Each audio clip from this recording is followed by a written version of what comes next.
Eu sou o Thiago, você tá no Música Curiosa e você já ouviu falar em Sisto Rodrigues? O artista que lançou discos lá no começo dos anos 70 não teve sucesso comercial e assim como uma pessoa comum mesmo viveu sua vida ali em uma cidade dos Estados Unidos, mas que anos depois, décadas mesmo, descobriu que era muito famoso em outros países, sendo considerado até mesmo mais famoso que o Elvis em alguns lugares, sendo alvo de buscas por seus fãs lá nos anos 90, que inclusive achavam que ele tinha morrido, mas sendo encontrado por essas pessoas e assim descobrindo essa fama aí cerca de 20 anos depois. Com essa busca aí por ele, virando até mesmo um documentário que ganhou um Oscar em 2013. Caso não conheça a história ou queira saber um pouquinho mais sobre ela, fica aí que eu já conto.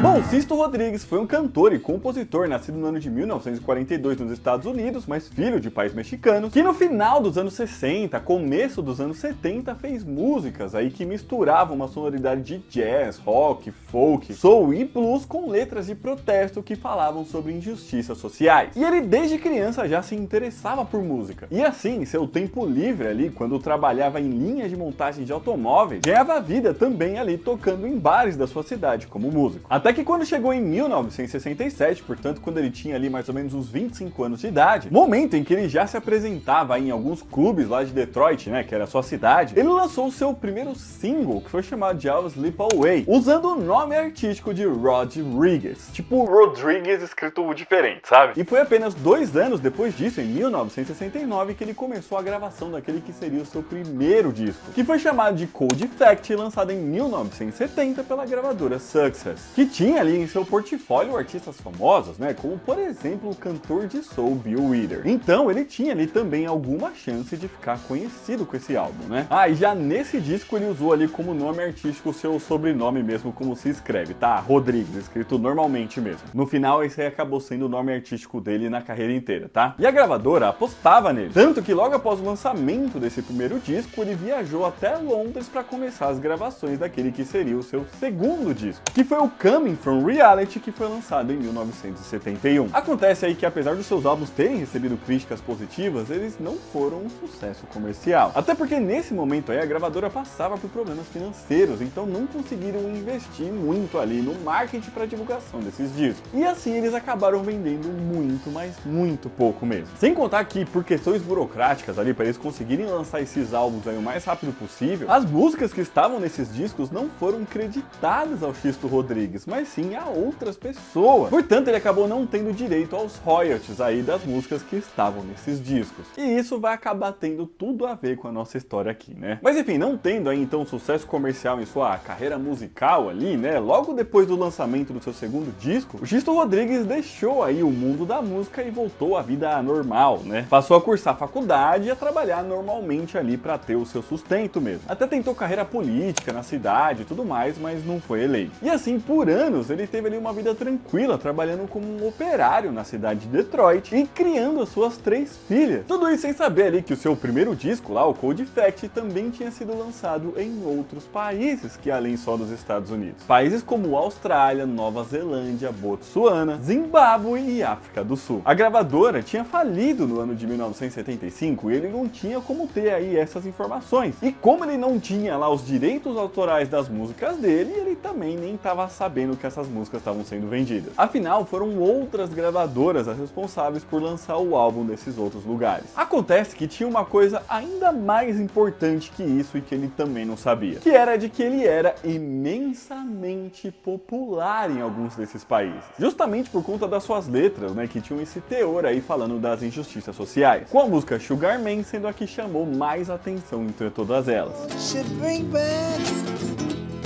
All those colors to my dreams. Lembrando, tá, que na África do Sul ainda rolava o Apartheid lá nos anos 70. Na verdade, ele durou até os anos 90, né? Com muita gente considerando ele mais famoso e que teria vendido mais disco que o Elvis lá. Especificamente ali falando da África do Sul, tá? E olha que foram poucas cópias lançadas nesses lugares aí a princípio, né? Por exemplo, na Austrália, lá, a primeira vez que o disco foi lançado, tinham apenas 400 cópias do álbum para vender, mas com milhares sendo disponibilizadas conforme o tempo foi passando e o Sisto Rodrigues foi ficando ficando cada vez mais popular entre as pessoas que viviam nesses lugares. A ponto de, no ano de 1978, portanto anos aí depois do lançamento desses discos, ele entrar nas paradas de sucesso da Austrália, com as gravadoras australianas até mesmo passando a comprar aí os direitos autorais de outras músicas e do segundo disco dele para lançar eles por lá também. Sem contar que os seus álbuns ali ganharam até mesmo um disco de platina na África do Sul, de tanto que vendeu por lá. E com algumas de suas músicas virando até mesmo verdadeiros hinos ali da luta contra o apartheid. Ou seja, ele realmente era muito reverenciado nesses lugares, mas ele não fazia ideia disso. Na verdade, ele só descobriria décadas depois.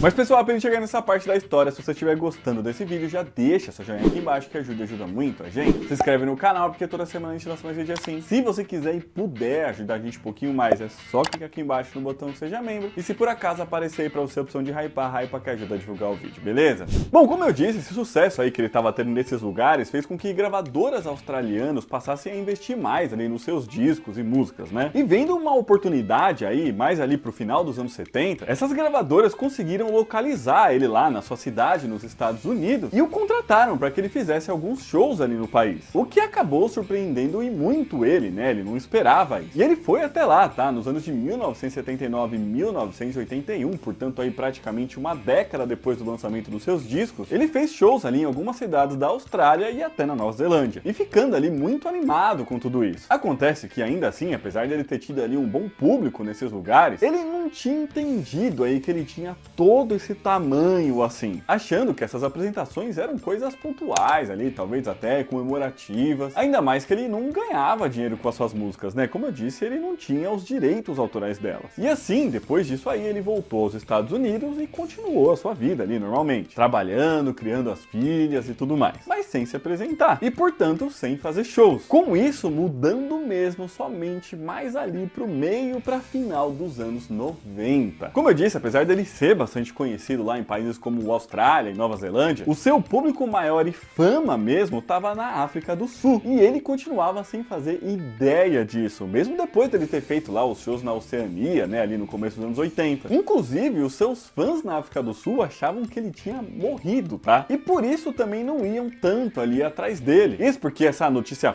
falsa, né, se espalhou mesmo pelo país, com a informação sendo de que ele teria tirado a própria vida logo depois do lançamento do seu segundo disco, portanto lá no começo dos anos 70. E por isso que ele não teria então lançado novos álbuns, novas músicas, enfim, essas coisas. Com isso saindo até mesmo em jornais do país lá na época, tá? Com um título escrito bem grande aí falando dessa história. Mas tudo começou a mudar em 1996. Isso porque fazia 2 anos, né, que o apartheid lá na África do Sul tinha acabado, o que fez com que o país então passasse a ter um regime ali um pouco mais aberto, né? E assim então eles também tinham acesso a um pouco mais de informação. Foi nesse ano então que o dono de uma loja de discos da África do Sul, né, chamado Stephen Sugar Segerman, e o jornalista Craig Bartholomew Streeton passaram a procurar mais informações sobre o Xisto Rodrigues, né, de quem eles eram muito fãs, para saber se ele realmente tinha morrido lá no começo dos anos 70 ou não. Era meio que uma lenda, apesar de sair no jornal, sabe? E nesse momento já fazia aí uns 25 anos do lançamento do seu último álbum, né? Então poderia ser verdade mesmo. Com eles chegando até mesmo a fazer um site, tá? Onde lá eles informariam as pessoas que estavam acompanhando essa busca pelo artista, e onde também eles poderiam receber novas informações caso as pessoas descobrissem. Afinal, esse era um momento em que as pessoas estavam começando a ter acesso à internet, né? Que era uma coisa meio nova ali pro público em geral, né? Era 1996. Mas com a busca deles começando ali pelas próprias letras do artista. Já que em algumas delas ele falava ali que ele era de Detroit, mais ou menos qual era a região que ele morava lá na cidade. Enfim, coisas assim que poderia ajudar eles a entender mais ou menos onde o Xisto Rodrigues poderia estar. E com o passar do tempo, eles foram conseguindo reunir aí cada vez mais informações mesmo. E descobriram que, na verdade, ele estava vivo, onde ele morava, que ele vivia uma vida simples e até mesmo que, eventualmente, ele passava por problemas financeiros. Com a filha mais velha do Xisto, inclusive até ajudando aí um pouco nessa busca. Já que foi em 1998 que, novamente aí pela internet, ela começou a achar uma série de sites que mostravam que o seu pai era uma verdadeira celebridade em diversos países, mas principalmente na África do Sul, né? E assim foi justamente no ano de 1998 que os dois sul-africanos que estavam atrás do Xisto Rodrigues finalmente conseguiram fazer contato com ele, que ficou maravilhada ali ao descobrir, né, toda a importância que a sua música tinha para a África do Sul. Com eles então organizando uma turnê dele pelo país, né, que por algum motivo também passou pela Suécia, tá? Mas enfim. A partir daí ele nunca mais parou de tocar, tá? E entre os anos de 1998 e 2007 ele fez shows aí passando por diversos países. Já que além de continuar fazendo shows aí pela África do Sul, né, ele também passou por países como Namíbia, Inglaterra, novamente Austrália e até na Holanda também. Com esses shows gerando outros 2 discos ao vivo que foram lançados em 98 e 2005 e que também venderam muito nesses lugares. E ainda alguns outros com compilações ali de canções e tudo mais. Ele realmente retomou aí a sua carreira como músico, né? Meio que se aposentando ali mais ou menos em 2007, já que nesse momento ele já estava ali mais velho, né? Mas não para por aí, já que ainda alguns anos depois dessa aposentadoria dele, ele atingiria um sucesso mundial mesmo. Inclusive nos Estados Unidos, que era o seu país natal, mas onde ele nunca tinha tido aí um grande reconhecimento. Mesmo depois lá de ter sido redescoberto no final dos anos 90, tá? Isso porque foi no ano de 2012 que foi lançado o documentário chamado Searching for Sugar Man, que contava justamente aí essa história, né, dos fãs do Xisto Rodrigues por ele lá a partir de 1996. E esse documentário fez muito sucesso, muito mesmo. Ele foi muito premiado e até mesmo ganhou um Oscar de melhor documentário do ano no começo de 2013. O que fez com que as músicas do Xisto fossem extremamente divulgadas aí pro mundo todo. O que fez com que a partir daí ele tivesse que retomar novamente a sua carreira, né? E entre 2012 e 2020, então, ele passou por diversos países e fez muitos e muitos shows, inclusive nos próprios Estados Unidos, sendo finalmente reconhecido por lá também, né? Com ele sendo até mesmo convidado a tocar em grandes festivais, tá? Como o Coachella e Glastonbury. Isso mais de 4 décadas depois do lançamento dos seus discos, né? Enquanto ele já tinha mais de 70 anos de idade. Durante esse período aí, ele ainda lançou mais uma série de discos, tá? Teve disco ali que foi a trilha sonora do documentário, teve relançamento também dos seus álbuns lá dos anos 70, mais discos ao vivo, né? E mais uma série de outras coisas, tá? Com ele parando as apresentações mesmo somente em 2021. E infelizmente, no ano de 2023, ele acabou falecendo aos 81 anos de idade, dessa vez de verdade, né? E o motivo da sua morte não foi revelado, mas ele já estava ali mais idoso, né? E pelo menos no final, né, apesar de a maior parte da sua vida ele ter vivido como um anônimo, ele ainda conseguiu viver a fama ali por mais ou menos uns 20 anos, né? Depois ali quando ele já estava mais velho, com suas filhas criadas, enfim. Em 1998, foi quando ele descobriu que ele era uma celebridade lá na África do Sul, ele já tinha ali os seus 50 e poucos anos, né? Mas então é isso, pessoal, esse vídeo ficando por aqui, espero que vocês tenham gostado. Se gostaram, já deixa seu joinha aqui embaixo. Comenta aqui pra gente, você conhecia a história de Xisto Rodrigues? E o que você achou dela? Deixa aqui pra gente. Fala aqui também o que você acha desse negócio aí de uma pessoa descobrir que é muito, muito famoso décadas depois, 20 anos depois de ter lançado alguma música e depois ficar ainda mais famoso uns 40 anos depois, né? Aqui dos lados tá deixando outros vídeos pra vocês assistirem. Um beijo, até a próxima e tchau!